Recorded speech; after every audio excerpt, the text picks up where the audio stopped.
3. Princípio que, ao ser implementado, libera, gente, o órgão da administração federal das atividades de rotinas de execução e tarefas de mera formalização de atos administrativos, para que possa concentrar-se na atividade de planejamento, previsão, coordenação e controle. Descentralização, libera a administração direta, ele transfere, ele delega para uma nova pessoa jurídica. Trata-se de instrumento de descentralização administrativa, com o objeto de assegurar maior rapidez e objetividade das decisões, situando-se na proximidade dos fatos, público-alvo, o problema. O problema, o que é isso, gente? A decisão está tomada aqui, ele delega a sua competência para o cara aqui, mais próximo dos fatos. Qual é o nome desse cara? Delegação de competências. Professor, não fala um negócio desse. Cara, faltou o que agora? Faltou controle. Tá aí. Mas vamos ler. Atividade da administração federal que deverá ser exercida em todos os níveis e órgãos, compreendendo particularmente chefia, burocracia, chefe, órgãos próprios de cada sistema, controle interno aí, com observância das normas de recursos financeiros e bens. Aí tem um misto entre interna e externa. Bacana? Gente, só para você fixar para vocês. Não acabei de explicar para vocês a administração pública indireta. Desculpa, eu acabei de explicar para vocês a reforma gerencial do Decreto-Lei 200. Já expliquei isso aqui para vocês no plano diretor da reforma do aparelho do Estado, gente. Uma super aula, uma aula de quase 3 horas para vocês. Tá? Uma super aula para vocês, gente.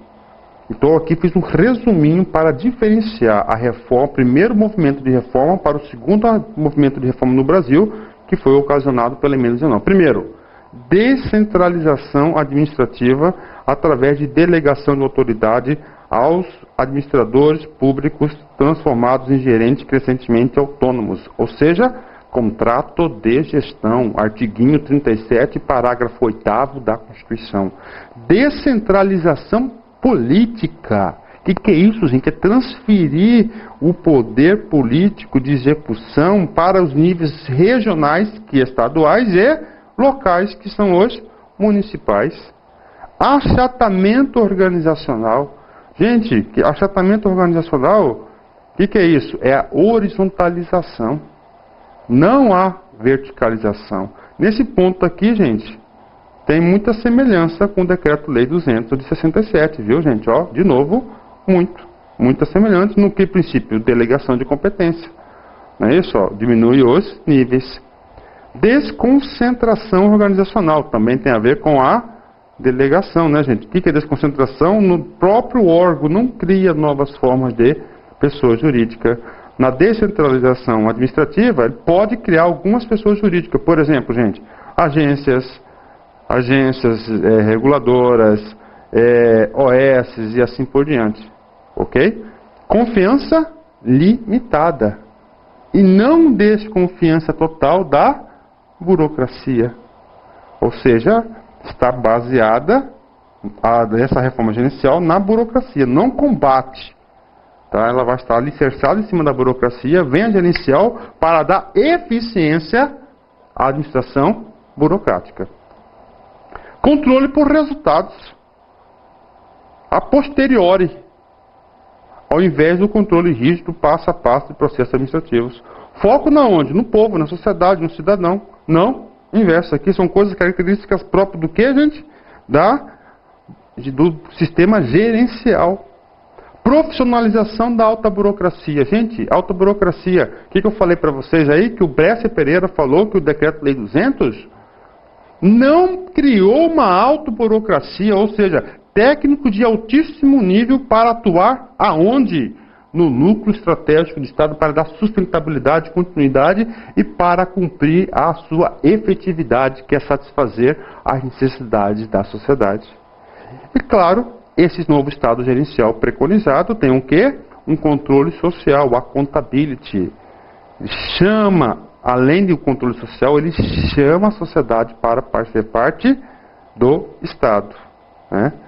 Pronto, terminamos aí. Fiz o Decreto-Lei 200 para vocês. Não foi uma aula superficial, a gente pode ter certeza, foi uma aula com bastante detalhes. Agora vamos falar do Programa Nacional de Desburocratização. Gente, esse cara aqui, quando eu explico, eu fico com dor no coração, cara. Você já ouviu aquela história do cara certo no lugar errado? De novo, você já ouviu aquela história do cara certo no lugar errado? Aqui.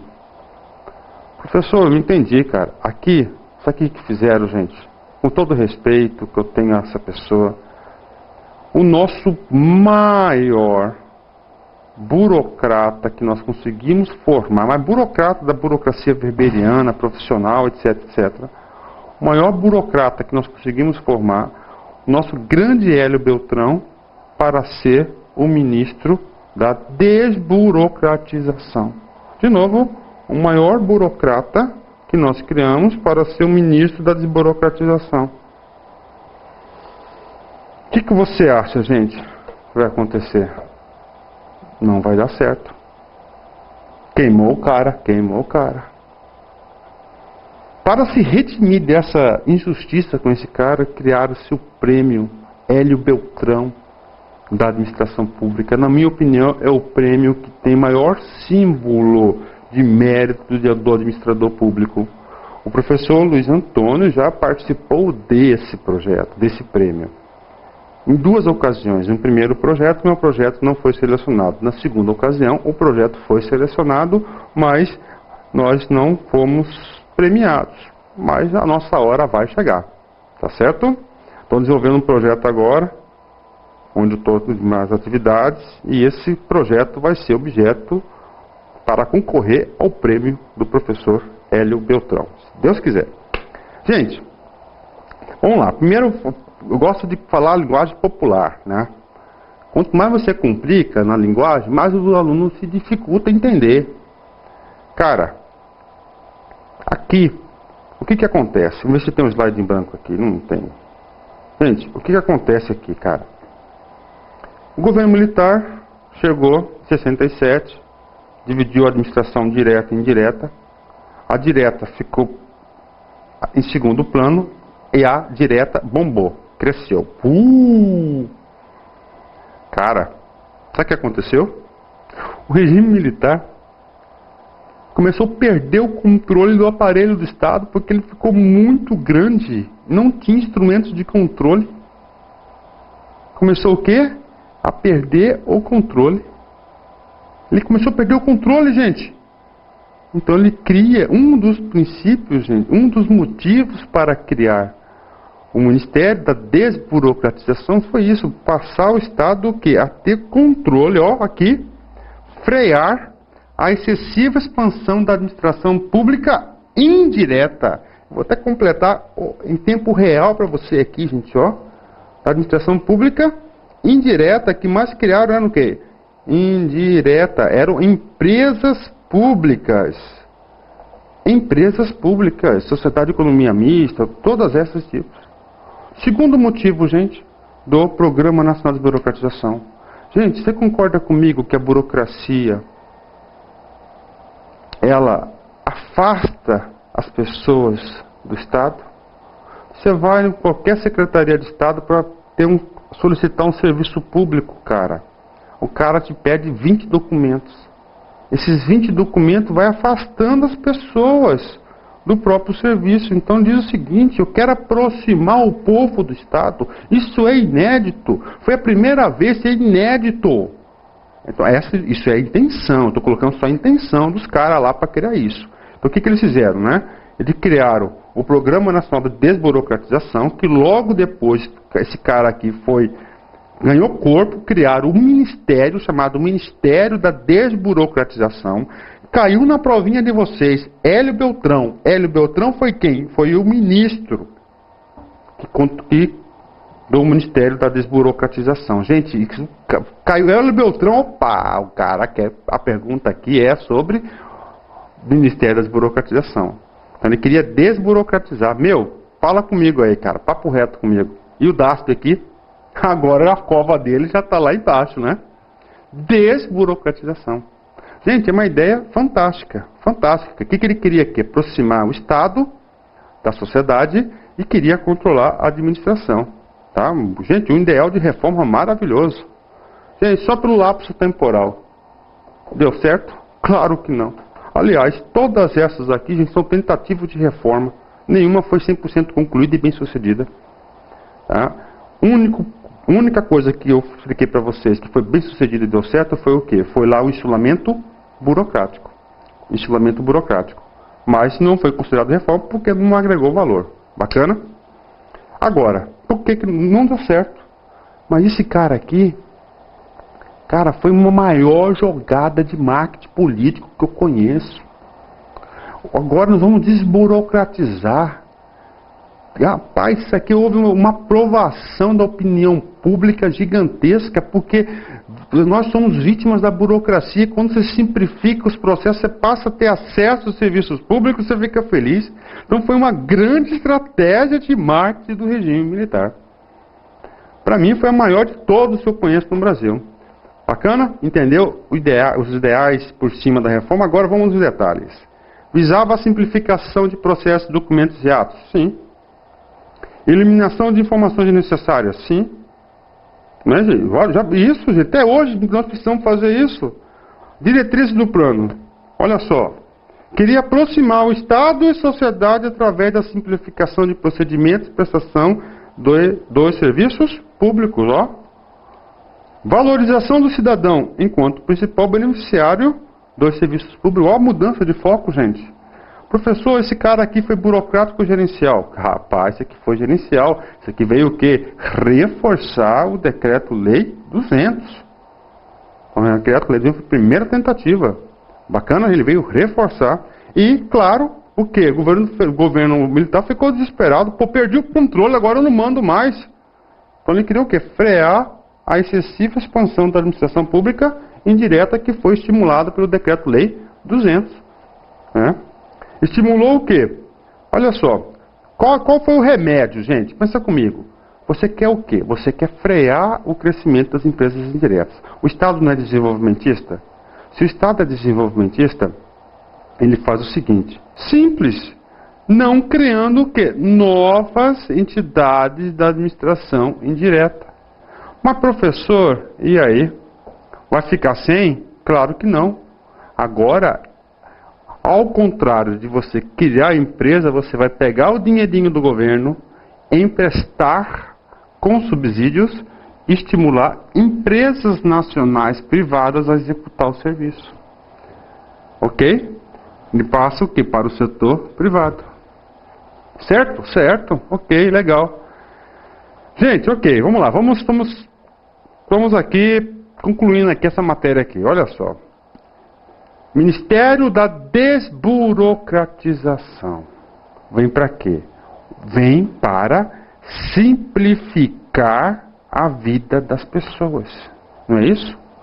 Gente, hoje a nossa vida já é complicada. Imagina o contador, gente. Quantas obrigações, acessórios ele é obrigado a fazer por dia. Tem data para tudo, contribuições, impostos, informações, não é isso? E a nossa própria vida pessoal visava o quê? Simplificar. Gente, tudo bem, e aí? Esse cara aí, o Ministério da Desburocratização. Olha só as principais ações que ele desburocratizou, que facilitou, que realmente facilitou. Primeiro, aqui, facilitou a retirada do passaporte. Antes do passaporte, por exemplo, não sei, né? Não era nascido. Era o quê? 6 meses. Agora ele tira o passaporte em 15 dias. Aí eu pergunto para você, gente. Em 1980, quantas pessoas faziam viagem ao exterior? Ou seja, essa ação não atinge a massa, somente uma pequena elite. Não tem impacto social positivo. Não é isso? Hoje, poucas pessoas já têm, imagina aquela época. Agilizou a compra e aquisição de produtos importados. E aí? Também não há impacto na sociedade. Somente para aquela elite. Ou seja, são ações pontuais que realmente facilitaram aqueles produtos, mas que não teve um grande impacto. 3. Agilizou a retirada da segunda via da carteira de identidade do RG. Segunda via, gente. Aí eu só lembro, gente. A minha primeira via, eu peguei uma fila enorme, gente. No sol, sujei todos os dedos, ok, demorou bastante. Antes, a segunda via, você tinha que passar pela mesma via sacra. Agora não. Agora ele agilizou o quê? A retirada da segunda via, não da primeira. Mas aí, gente, qual que tem mais impacto? Agilizar a primeira ou a segunda? Claro que é a primeira, que a primeira todo mundo tem. Meu pai, a carteira dele é original, a primeira via ainda. A minha, infelizmente, já fui vítima de um assalto, tem a segunda via. E foi uma via sacra, não foi fácil não, viu, gente? Tirar a segunda via. Bacana? 10. Tem impacto social? Não, ou seja, uma grande jogada de marketing. Gente, o povo quer ouvir isso. Ó, sua vida vai ficar simples agora. Você vai ter acesso aos serviços públicos. É isso que a sociedade deseja. Tá? Foram raros movimentos de modernização do regime militar direcionados para a administração direta. Ou seja, gente, para você controlar o monstro da administração indireta, você tem que fortalecer o quê? O seu núcleo de comando, o seu núcleo estratégico. Mas, como acabou em 2000, veio o processo de democratização, tal, não deu certo. Bacana, legal, ótimo. Ok. Principais diretrizes, então: desburocratizar a administração indireta. Desestatização, papel suplementar do Estado no campo da iniciativa privada. Sobre o item 2 eu quero dar uma dica para vocês. Já expliquei na aula lá do plano diretor. O que significa esse sujeito aqui, ó? Desestatização. Esse sujeito aqui significa a mesma coisa que escrever, ó, privatização. Professor, significa dizer então que a primeira privatização ocorrida no Brasil foi no regime militar? Que eu tenho conhecimento cai na prova. Fernando Collor de Mello foi o primeiro presidente a privatizar uma estatal. Falsa. O primeiro movimento de desestatização foi de onde? Do regime militar. Professor, e aí? Conta pra mim. Cara, privatizou mesmo? Privatizou, mas empresas pequenas, que tem pouco impacto. Por quê? É uma contradição. Ele assume o governo criando uma super administração indireta e agora ele quer o que? Privatizar? É uma contradição política. É claro que ele não vai privatizar as principais, e tanto é que essa intenção aqui não evoluiu. Também como essa outra aqui não evoluiu. Mas são as diretrizes do plano. Se cair quais foram as diretrizes do plano, isso aqui cai em prova, você tem que saber. Tá? E a terceira diretriz, ó, maior controle das empresas estatais. Gente, você tem a indireta, não tem a indireta? Quem controla a indireta? A direta. Então, o raro movimento de modernização da direta, do nuclinho. Ele começou a perceber que sem um núcleo estratégico preparado, você não consegue o quê? Dar conta às demandas da sociedade. Ou seja, uma grande jogada de marketing. Infelizmente, o Ministério da Desburocratização não vingou. Legal. Vamos ver aqui um texto aqui do Bresci Pereira. Vou ler todo para vocês, né? Apesar de todos os avanços em termos de flexibilização, o núcleo estratégico do Estado foi, na verdade, enfraquecido indevidamente através da estratégia oportunista ou ad hoc do regime militar, de contratar os escalões superiores da administração através das empresas estatais. Desta maneira, a reforma administrativa prevista pelo Decreto-Lei 200 ficou prejudicada, especialmente pelo seu pragmatismo.